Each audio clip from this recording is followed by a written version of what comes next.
اعوذ باللہ من الشیطان الرجیم بسم اللہ الرحمن الرحیم الحمد للہ رب العالمین والصلاة والسلام علی اشرف الانبیاء والمرسلین وآلہ الطیبین الطاہرین۔ اعوذ باللہ من الشیطان الرجیم ولوطا آتیناہ حکما وعلما ونجیناہ من القریۃ التی کانت تعمل الخبائث انہم کانوا قوم سوء فاسقین۔ سورۃ الانبیاء آیت 74۔ اور لوط کو ہم نے حکمت اور علم عطا کیا اور ہم نے انہیں اس بستی کے شر سے نجات دی جہاں کے لوگ بے حیائی کا ارتکاب کرتے تھے، یقیناً وہ برائی والے اور بدکار قوم تھی۔ حضرت ابراہیم علیہ نبینا علیہ الصلاۃ والسلام کے بعد ان کے بھتیجے کا ذکر ہے، حضرت ابراہیم کے بھتیجے کا، حضرت لوط۔ وَلُوطًا آتَيْنَاهُ حُكْمًا وَعِلْمًا، یہ لوط کو ہم نے حکم اور علم عنایت کیا۔ لوط چونکہ نبی تھے، نبوت جو ہے وہ حکم اور علم سے عبارت ہے۔ حکم یعنی حکمت، حکمت حقیقت بینی، واقع بینی کو کہتے ہیں۔ انسان یا حکیم ہوتا ہے یا خطا کار ہوتا ہے۔ حکمت کے مقابلے میں خطا غلطی ہے، واقع بینی نہ ہونا، واقع کا حاصل نہ کرنا، کسی واہمے کے شکار ہونا، وہ خطا کار ہوتا ہے۔ اور واقع بینی رکھنے والا حکیم ہوتا ہے۔ اللہ تعالیٰ نے اپنے نبیوں کو واقع بینی عنایت فرماتا ہے، چونکہ تمام باتیں جو ہے وہ واقع اور حقیقت کے اوپر مبنی ہے۔ وہ منشاء آثار حقیقت منشاء آثار ہوتا ہے، حقیقی چیزوں کے اثرات ہوتے ہیں، وہمی چیزوں کے کوئی اثرات نہیں ہوتے۔ کا ہونا نہ ہونا، وہ نہ ہونا ہوتا ہے، ہونا نہیں ہوتا۔ ہونا حقیقت ہے، نہ ہونا باطل ہے۔ چنانچہ رسالت مآب کی دعا ہے، اللہم ارنی الاشیاء کما ہی، اے اللہ اشیاء کو مجھے ایسا دکھائے جیسے وہ واقع اور حقیقت میں ہے، کوئی غلط فہمی نہ ہو، کوئی واہمہ نہ ہو، کوئی سراب نہ ہو۔ وہ حکم اور علم عنایت ہوتا ہے اللہ کی طرف سے۔ وَلُوطًا آتَيْنَاهُ حُكْمًا وَعِلْمًا، اس سے حکم اور علم سے، حکم سے مراد نبوت، ہم نے ان کو نبوت کے مقام پر فائز کیا، اور جو نبی بنتا ہے وہ واقع بین، حقیقت بین ہوتا ہے۔ وَنَجَّيْنَاهُ مِنَ الْقَرْيَةِ الَّتِي كَانَتْ تَعْمَلُ الْخَبَائِثَ، ہم نے ان کو اس بستی سے نجات دلا دی جو بے حیائی کا ارتکاب کرتی تھی، قوم لوط۔ لوط کی قوم جو شہر صدوم میں، جو اس کے ساتھ ملحق آبادی تھی فلسطین کے ساتھ، اس شہر صدوم میں آباد لوگ جو ہے وہ دنیا میں سب سے پہلے ہم جنس بازی میں وہ لوگ مشہور تھے۔ تعمل الخبائث، خبائث سے مراد ہم جنس بازی ہے۔ اس قوم نے ہم جنس بازی کو رواج دیا۔ ہم جنس بازی جو ہے یہ بہت بڑا گناہ ہے اور بہت بڑا جرم ہے اسلام میں۔ اس کی سزا جو ہے وہ پھانسی ہے، قتل ہے، اس کو قتل کر دو۔ اس کو اس قدر جرم ہے یہ کہ اس جرم کے ارتکاب کرنے والے کو زندہ رہنے کا حق نہیں ہے۔ اور کیا ہو سکتا ہے؟ یہ فساد ہے، یہ ناسور ہے، یہ بیماری ہے معاشرے کے لیے، اس کو کاٹ کے پھینک دو۔ اس سے حق حیات چھین لیا جاتا ہے۔ یہ بہت بڑی بات ہے، کسی کو زندہ رہنے کا حق نہ دینا۔ زندہ رہنے کا حق نہ دینے والی سزا اس سے بڑی سزا نہیں ہوتی نا۔ اس سے سب سے بڑی سزا یہ ہو سکتی ہے کہ اس کو زندہ رہنے کا حق نہ دیا جائے۔ اس جرم کے مرتکب کو زندہ رہنے کا حق نہیں دیا جاتا، کسی پہاڑ سے گرا دیا جاتا ہے یا اس کو مار دیا جاتا ہے یا ختم کرنا ہوتا ہے۔ احادیث میں ہے مومن اس جرم کا ارتکاب نہیں کرتا، جو لوگ اس جرم کا ارتکاب کرتے ہیں وہ مومن نہیں ہوتا۔ وہ اپنے آپ کو دنیا کا بہت بڑا مجاہد کہیں، بہت بڑا عابد زاہد کہیں جو کچھ سمجھے، لیکن اس جرم کا ارتکاب کرنے والا جو ہے وہ مومن نہیں ہوتا۔ وَأَدْخَلْنَاهُ فِي رَحْمَتِنَا، اور اس کو ہم نے یعنی لوط کو ہم نے اپنے رحمت میں داخل کیا۔ إِنَّهُ من الصالحین، وہ صالح نیک بندوں میں سے۔ حضرت نوح کے بارے میں فرمایا کہ اس کو ہم نے اپنے رحمت میں، لوط کو اللہ تعالیٰ نے اپنی رحمت میں داخل کیا۔ وَأَدْخَلْنَاهُ فِي رَحْمَتِنَا، پہلے بھی بہت بتایا آپ کو کہ اللہ تعالیٰ کسی کو کوئی مقام دیتا ہے مفت میں نہیں دیتا، مفت میں نہیں دیتا ہے۔ اللہ تعالیٰ ارحم الراحمین ہے۔ کتب ربکم علی نفسہ الرحمہ، اللہ نے اپنے اوپر رحمت کو واجب گردانا ہے، اس کے باوجود اگر کوئی اس رحمت کے لیے اہلیت نہیں رکھتا وہ رحمت نہیں ملے۔ حضرت لوط اس اہل ہوئے تو اللہ تعالیٰ نے ان کو رحمت سے نوازا۔ وَنُوحًا إِذْ نَادَى مِن قَبْلُ فَاسْتَجَبْنَا لَهُ فَنَجَّيْنَاهُ وَأَهْلَهُ مِنَ الْكَرْبِ الْعَظِيمِ، اور نوح کو بھی ہم نے نوازا جب انہوں نے ابراہیم سے پہلے ہمیں پکارا تو ہم نے ان کی دعا قبول کی، بس انہیں اور ان کے گھر والوں کو بڑی پریشانی سے نجات دی۔ وَنُوحًا إِذْ نَادَى مِن قَبْلُ، نوح نے ابراہیم سے بھی پہلے، لوط سے ابراہیم سے پہلے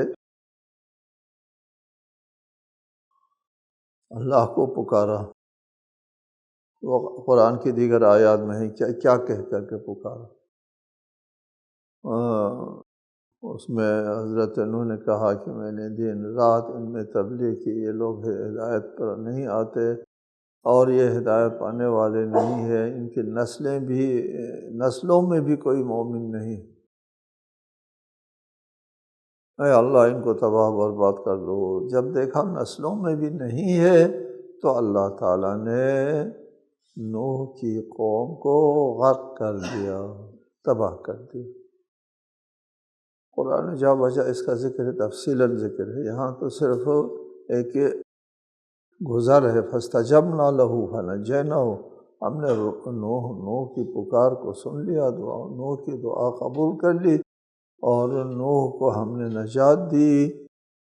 وَأَهْلَهُ مِنَ الْكَرْبِ الْعَظِيمِ، کرب عظیم سے مراد بڑی مصیبت سے، یعنی طوفان نوح ہے، طوفان نوح سے باقی سب کو غرقاب کر دیا، اور نوح اور اس کے اہل کو اللہ تعالیٰ نے بچا دیا، نوح اور نوح کے اہل بیت کو نجات دی۔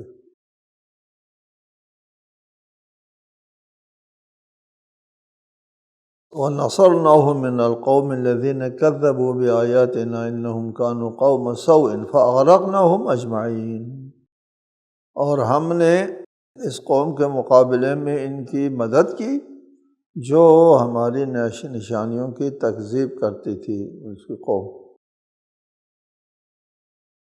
یقیناً وہ برے لوگ تھے، چنانچہ ہم نے ان سب کو غرق کر دیا۔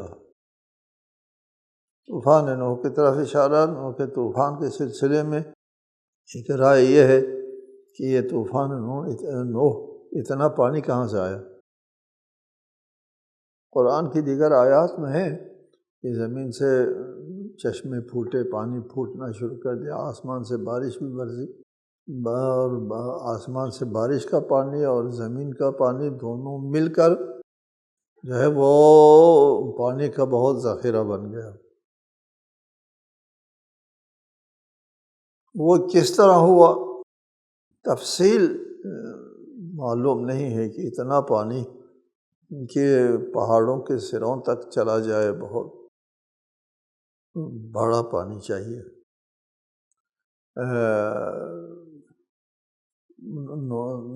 نوح کا بیٹا، نوح کا اپنا سگا بیٹا، حضرت نوح ان سے کہا کہ بیٹا آؤ سوار ہو جاؤ ہمارے ساتھ، کہا نہیں، پہاڑ پہ چڑھ رہا تھا وہ، تو یہ پہاڑ مجھے بچائے گا۔ تو حضرت نوح نے کہا لا عاصم اليوم، پہاڑ وہاڑ تم کو نہیں بچا سکتا۔ اس کا مطلب یہ ہے پہاڑ کے اوپر چلا گیا تھا،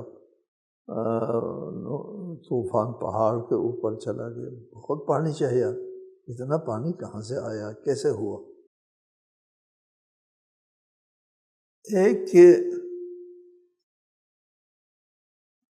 نظریہ ہے، ایک نظریہ ہے، کوئی دلیل نہیں اس بات پر، ایک امکانی صورت ہے کہ آسمان سے بہت بڑا پتھر گرتا ہے سمندر میں۔ آپ کو بتایا آسمان میں بہت بڑے پتھر گھوم پھر رہے ہوتے ہیں، آوارہ پتھر، اور ان میں چھوٹے بڑے ہوتے ہیں۔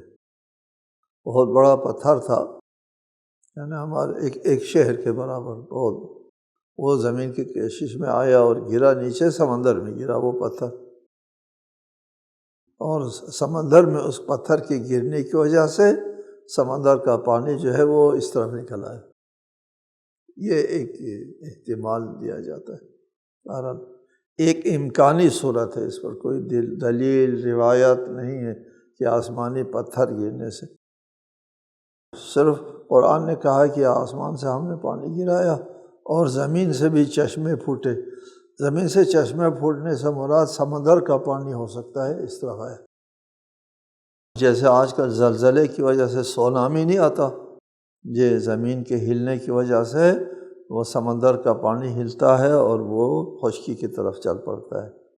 تو زمین کے ہلنے سے جب پانی سے خشکی کی طرف سونامی آتا ہے تو اوپر سے بہت بڑا پتھر گرنے کی وجہ سے تو زبردست پانی ادھر آئے گا، ہو سکتا ہے، امکانی صورت ہے، بعید نہیں۔ وَدَاوُدَ وَسُلَيْمَانَ إِذْ يَحْكُمَانِ فِي الْحَرْثِ إِذْ نَفَشَتْ فِيهِ غَنَمُ الْقَوْمِ وَكُنَّا لِحُكْمِهِمْ شَاهِدِينَ فَفَهَّمْنَاهَا سُلَيْمَانَ وَكُلًّا آتَيْنَا حُكْمًا وَعِلْمًا وَسَخَّرْنَا مَعَ دَاوُودَ الْجِبَالَ يُسَبِّحْنَ وَالطَّيْرَ وَكُنَّا فَاعِلِينَ۔ اور داؤد و سلیمان کو بھی نوازا جب وہ دونوں ایک کھیت کے بارے میں فیصلہ کر رہے تھے جس میں رات کے وقت لوگوں کی بکریاں بکھر گئی تھیں، اور ہم ان کے فیصلے کے مشاہدہ کر رہے تھے، تو ہم نے سلیمان کو اس کا فیصلہ سمجھا دیا، اور ہم نے دونوں کو حکمت اور علم عطا کیا، اور ہم نے پہاڑوں اور پرندوں کو داؤد کے لیے مسخر کیا جو ان کے ساتھ تسبیح کرتے تھے، اور ایسا کرنے والے ہم ہی تھے، وَكُنَّا فَاعِلِينَ۔ داؤد اور سلیمان کا بھی اس میں ان کو بھی اللہ تعالیٰ نے نوازا، یعنی علم اور حکمت۔ اِذْ يَحْكُمَانِ فِي الْحَرْثِ، واقعہ اس طرح بیان کرتے ہیں شان نزول کے سلسلے میں، حضرت داؤد کی حکومت ہے اور حضرت سلیمان جو ہے وہ ابھی بچہ ہے۔ اس وقت کسی کی کھیت میں کسی کی بکریاں چلی جاتی ہیں تو ساری کھیت اس کی جو ہے وہ بکریاں کھا جاتی ہیں۔ فیصلہ لے کر کے آتے ہیں داؤد کے پاس، حضرت داؤد خلیفہ و حکمراں ہے، وقت کا حکمراں، حاکم وقت بھی ہے اور نبی بھی ہے، عدالت ہے، عدالت ہے۔ حضرت داؤد کی عدالت میں مسئلہ آتا ہے کہ فلاں صاحب کی بکریوں نے میری کھیت تباہ کر دی، تو حضرت روایت میں ہے حضرت داؤد نے کہا کہ بکریاں تمہاری ہو جائیں، چونکہ اس کی بکریوں نے تمہاری کھیت کو تباہ کیا تو تم بکریاں لے جاؤ، اس کی بکری اس کے حق میں۔ حضرت سلیمان نے کہا نہیں، بکریاں اس کی نہ ہوں، یعنی بکری والا اپنی بکریوں کو کھیت کے مالک کے پاس دے دیں، کھیت کا مالک ان بکریوں سے اس وقت تک استفادہ کرتے رہیں جب تک وہ بکری کا مالک جو ہے وہ کھیت کو پہلی حالت میں کر کے نہ دے۔ پھر کھیت کو پہلی حالت میں، جس فصل کی حالت میں کھیت تھی وہ اس میں لا کر کے دے دیں، اور اس وقت تک یہ اس کی بکریوں سے فائدہ اٹھاتے رہے۔ تو حضرت سلیمان کا فیصلہ بہت اچھا لگا۔ حضرت داؤد نے کہا تھا نا بکریوں کو دے دو، اس کے ملکیت میں دے ڈالو۔ حضرت سلیمان کہا نہیں، اس وقت تک وہ فائدہ اٹھائیں، اس کو بکریاں دینا جاتی ہے، اس کا خسارہ ہوگا۔ اذ نفشت، پھیل گئی تھی، فیہ حرث میں، غنم القوم، کچھ لوگوں کی بکریاں۔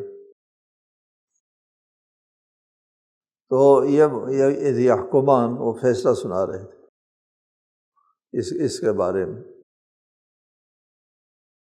تو اس میں یہ سوال آتا ہے، اس میں یہ جو شان نزول میں جو روایت ہے اس میں یہ سوال آتا ہے کہ حضرت داؤد نبی ہے، حاکم وقت ہے، پختہ عمر میں ہے، وہ غلط فیصلہ کریں، اور حضرت سلیمان ابھی نوعمری میں ہے، کہتے ہیں روایت میں ہے وہ 11 سال کی عمر میں تھے، 11 سال کی عمر میں وہ بہتر فیصلہ کرے حضرت داؤد سے، والد صاحب سے، والد نبی بھی ہے، والد بھی ہیں، پختہ سالی میں ہے، اور 11 سال کا بچہ لڑکا جو ہے وہ صحیح فیصلہ دے دے، پھر ایک نبی جو ہے وہ غلط فیصلہ دے دے، اور ایک لڑکا جو ہے وہ صحیح فیصلہ دے دے۔ ابھی باپ جب تک نبی ہے تو یہ نہیں نا نبی، یا اگر ہے پھر بھی باپ کا فیصلہ، نبی کا فیصلہ غلط ہو، دوسرا نبی اس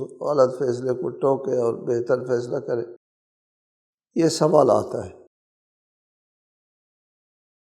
جواب یہ ہے کہ جو روایت جو کہتی ہے کہ حضرت داؤد نے فیصلہ دے دیا تھا، پھر حضرت سلیمان نے اس فیصلے کو ٹوکا اور دوسرا فیصلہ دے دیا، یہ روایت صحیح نہیں جی۔ فیصلہ نہیں دیا تھا، کیس آیا حضرت داؤد کے پاس، اس کیس کے بارے میں مشورہ ہو رہا تھا، روایت ہے ہمارے ہاں امام محمد باقر علیہ السلام کی طرف سے روایت ہے، امام نے فرمایا فیصلہ نہیں دیا، کہ انبیاء فیصلے دو نہیں ہوتے، فیصلہ ایک ہوتا ہے، فیصلے سے پہلے گفتگو ہو رہی تھی، ایک یہ بات یہ ہوتی کہ وہ بکریاں سارے اس کو دے دے، اور دوسری رائے یہ آئی، مشورہ یہ آیا کہ یہ تو جاتی ہو جائے گی، وہ ساری بکریاں اس کو مل جائیں، اس کا کھیت جو ہے وہ چند مہینوں میں دوبارہ بحال ہو جائے گی، اور بکریاں ہمیشہ کے لیے اس کی ہو جائے، یہ تو انصاف نہیں ہے، لہٰذا بکری جو ہے وہ اس وقت تک کے لیے اس کی ہو جائے، اس وقت تک کھیت جو پہلی حالت میں نہیں آتی۔ فَفَهَمْنَهَا سلیمان نے جو مشورہ دیا فیصلے سے پہلے،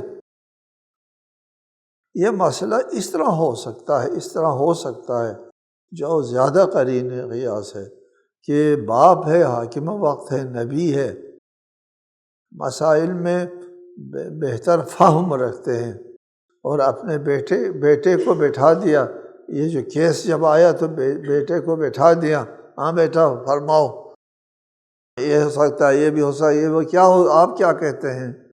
فَفَهَمْنَهَا سلیمان، اصل جو صحیح فیصلہ ہم نے سلیمان کو سمجھایا، سلیمان بچے کو۔ حضرت انبیاء کے بارے میں کہا نا کہ حضرت یحییٰ کے بارے میں وَآتَيْنَاهُ الْحُكْمَ صَبِيًّا، یہ ہم نے ان کو حکم یعنی حکمت، یہی حکمت، بعض کہتے ہیں نبوت ہے، حکم سے مراد نبوت۔ یہ ادھر دیکھو، حضرت ابراہیم کے، حضرت لوط کے لیے حکمت دیا، یعنی نبوت۔ ادھر سلیمان کے لیے، داؤد کے لیے حکمت ہے نبوت۔ یہ حضرت سلیمان کو نبوت ملتی ہے 11 سال کی عمر میں نبوت ملتی ہے، نبوت، اور فیصلے سناتے ہیں، بہترین فیصلہ۔ فَفَهَّمْنَاهَا سلیمان، ہم نے سلیمان کو سمجھا۔ 11 سال کا بچہ اس لائق تھا کہ اللہ تعالیٰ اس کو سمجھائیں۔ یہ سوال یہ میں کیوں سوال اٹھا رہا ہوں؟ یہ بچہ 11 سال کا، یہ اللہ تعالیٰ کی طرف سے جو منصب ملا کرتا ہے اس میں وہ اہلیت دیکھتا ہے اللہ تعالیٰ۔ اس کے اہلیت کا تعلق عمر سے زیادہ نہیں ہوتا۔ یہ بہت ساری مثالیں ہیں۔ لہٰذا یہ کہنا حضرت علی جب ایمان لے آئے تو وہ 11 سال کے تھے، 11 سال کے بچے کا ایمان، عدم ایمان، یہ اچھا آپ کے 11 سال میں جو ایمان لے آتا ہے اس پر تعجب ہے۔ ہمارے پاس مثال ہے 11 سال میں وہ نبوت کے مقام پر فائز ہوتا ہے۔ آپ کو تعجب ہوتا ہے 5 سال میں امامت کے مقام پر فائز کیسے ہو سکتا ہے؟ یہ ہم نے دیکھا ہے کہ حضرت عیسیٰ ابھی گہوارے میں ہیں، اس میں دعویٰ کر رہے ہیں حضرت موسیٰ وَجَعَلَنِي نَبِيًّا، سَيَجْعَلُنِي نَبِيًّا نہیں، جَعَلَنِی، مجھے نبی بنا کے بھیجا۔ ہم نے بتایا بارہا آپ کو کہ اللہ تعالیٰ جب کسی کو نبی بناتا ہے تکویناً خود بناتا ہے۔ جب اللہ نے بنانا ہے، وہ حضرت ابراہیم کے بارے میں نہیں فرمایا کہ ہم نے ابراہیم کو یہ سارا مقام کیوں دیا؟ ہم نے یہ مقام اس لیے دیا کہ ہم ابراہیم کے بارے میں جانتے تھے، وَكُنَّا بِهِ عَالِمِينَ، ٹھیک ہے؟ اس علم کی بنیاد پر جو اللہ تعالیٰ کو حاصل تھا کہ یہ اس بات کی اہلیت رکھتا ہے، اللہ عنایت کرتا ہے، دیتا ہے، منصب دیتا ہے، عملاً دیتا ہے، تکویناً دیتا ہے۔ وَكُلًّا آتَيْنَا حُكْمًا وَعِلْمًا، ان میں سے ہر ایک کو، یعنی داؤد کو، سلیمان کو ہم نے حکم بھی دیا اور علم بھی دیا ہے۔ یہ منصب نبوت کی طرف جا رہے۔ وَسَخَّرْنَا مَعَ دَاوُودَ الْجِبَالَ يُسَبِّحْنَا وَالطَّيْرَ وَكُنَّا فَاعِلِينَ، اور ہم نے مسخر کیا داؤد کے ساتھ پہاڑوں کو، کہ یسبحنا، وہ پہاڑ بھی تسبیح کہتے تھے، والطیر، اور پرندوں کو بھی مسخر کیا۔ وَكُنَّا فَاعِلِينَ، ہم ایسے کرنے والے ہیں۔ سخرنا مع داؤد الجبال، حضرت داؤد کی خوش الحانی جو ہے وہ بہت معروف ہے۔ حضرت داؤد جب زبور کی آیات کی تلاوت فرماتے تھے، خوش الحان تھے، تو اس کے خوش الحانی میں پہاڑ اور پرندے بھی مسحور مسخر ہوتے تھے۔ سخرنا، رام ہوتے تھے، ساتھ تلاوت کرتے تھے، ساتھ اسی لحن میں، اسی آہنگ میں آیات زبور کی تلاوت یا تسبیح کرتے تھے۔ پہاڑ بھی تسبیح، پرندے بھی تسبیح کرتے تھے داؤد کی خوش الحانی کے ساتھ۔ سخرنا، ہم نے مسخر کیا، مع داؤد، داؤد کے ساتھ، لی داؤد نہیں ہے، سخرنا لی داؤد نہیں، ہم نے داؤد کے کنٹرول میں دے دیا نہیں، ہم نے داؤد کے ساتھ لگا دیا۔ پہاڑوں کو اور پرندوں کو بھی وہ تسبیح کرے۔ جب داؤد تسبیح کرتا ہے خوش الحانی کے ساتھ، یا آیات الہی، آیات زبور کی تلاوت کرتا ہے، تو اس وقت ہم نے پہاڑوں کو بھی ان کے ساتھ کر دیا، پرندوں کو بھی ان کے ساتھ کر دیا، ٹھیک ہے، کہ وہ بھی داؤد کے ساتھ تسبیح کیا کرتے تھے۔ کچھ لوگ جو اس سے سائنس وغیرہ سے متاثر ہے اور اللہ تعالیٰ کو، پہلے بتایا آپ کو، فاعل مختار نہیں، فاعل موجب سمجھتے ہیں، اللہ تعالیٰ کے بس میں نہیں ہے۔ جو قانون اللہ نے خود بنائے ہے اس کو تبدیل کرنا اللہ کے ہاتھ میں نہیں۔ اس قسم کا جو نظریہ رکھتے ہیں وہ لوگ یہاں بھی کہتے ہیں کہ حضرت داؤد کے ساتھ پہاڑوں کا مسخر ہونے کا مطلب یہ نہیں کہ پہاڑ تسبیح کرتے تھے، پرندے بھی تسبیح کرتے تھے، بلکہ مطلب یہ ہے کہ جب داؤد جو ہے وہ خوش الحانی میں تلاوت کرتے تھے تو ان کی آواز جو ہے وہ پہاڑوں میں گونجتی تھی۔ یہ پہاڑ میں آواز گونجتی ہے، یہ جو میدانی لوگ ہیں ان کو نہیں پتہ چلتا کہ پہاڑ میں آواز گونجتی ہے نہیں گونجتی ہے، پہاڑی بچوں کو پتہ ہے کہ وہاں پہاڑوں میں آواز بڑی گونجتی ہے، آواز جو ہے وہ پہاڑ کے ساتھ ٹکراتی ہے پھر واپس آتی ہے، آواز گونج ہوتی ہے۔ یہ ہے تسخیر سے مراد وہ گونج ہے۔ سبحان اللہ، یہ حضرت داؤد کے ساتھ مخصوص نہیں ہے، ہر آواز گونجتی ہے پہاڑوں کے ساتھ ٹکرا کے۔ یہ سخرنا سے حضرت داؤد کے ساتھ ربط نہیں ہے، ہر آواز جو اونچی آواز ہے سخرنا، اللہ تعالیٰ فرماتے ہیں ہم نے مسخر کیا، ہم نے رام کیا، کنٹرول میں دے دیا داؤد کے ساتھ جبال کو، پہاڑوں کو بھی۔ جی وَالطَّيْرَ، طیر بھی کیا کہیں گے، چلو پہاڑ کے ساتھ جو ہے آواز گونجتی ہے، یہ پرندوں کے ساتھ بھی گونجتی ہے یار، پرندوں کے پروں سے ٹکرا کے کوئی آواز نہیں گونجتی۔ اور اس قسم کے وہ توجیہات تعویلات کرتے ہیں جو اصلاً ناقابل قبول۔ ہم نے پہاڑوں اور پرندوں کو داؤد کے ساتھ مسخر کیا، وَكُنَّا فَاعِلِينَ، اور ہم ایسا ہی کرنے والے تھے، اس لیے کہ حضرت داؤد جو ہے وہ اس لائق تھے، نبی تھے۔ وَعَلَّمْنَاهُ صَنْعَةَ لَبُوسٍ لَكُمْ لِتُحْصِنَكُمْ مِنْ بَأْسِكُمْ فَهَلْ أَنْتُمْ شَاكِرُونَ، اور ہم نے تمہارے لیے انہیں زرہ سازی کی صنعت سکھائی تاکہ تمہاری لڑائی میں وہ تمہارا بچاؤ کرے، تو کیا تم شکر گزار ہو؟ اس آیت میں فرمایا کہ ہم نے داؤد کو زرہ سازی کی صنعت سکھائی، علمناہ، ہم نے سکھائی داؤد کو صنعت لبوس، لبوس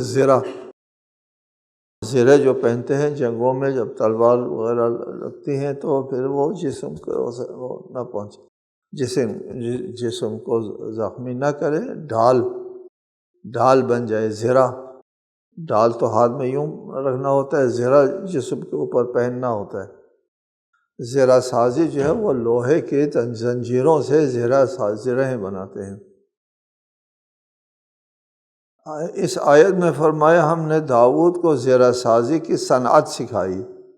زرہ سازی کی صنعت حضرت داؤد کو سکھائی کا مطلب یہ ہوا کہ حضرت داؤد کے پہلے زرہ سازی نہیں ہوتی تھی، یا دوسرے لفظوں میں حضرت داؤد ہی کے زمانے میں انسانوں نے لوہے کی صنعت، لوہے کو مسخر کرنا سیکھا۔ اس سے پہلے لوگوں کو لوہے کے بارے میں علم نہیں تھا۔ اس کی تفصیل انشاءاللہ آئندہ۔ والسلام علیکم۔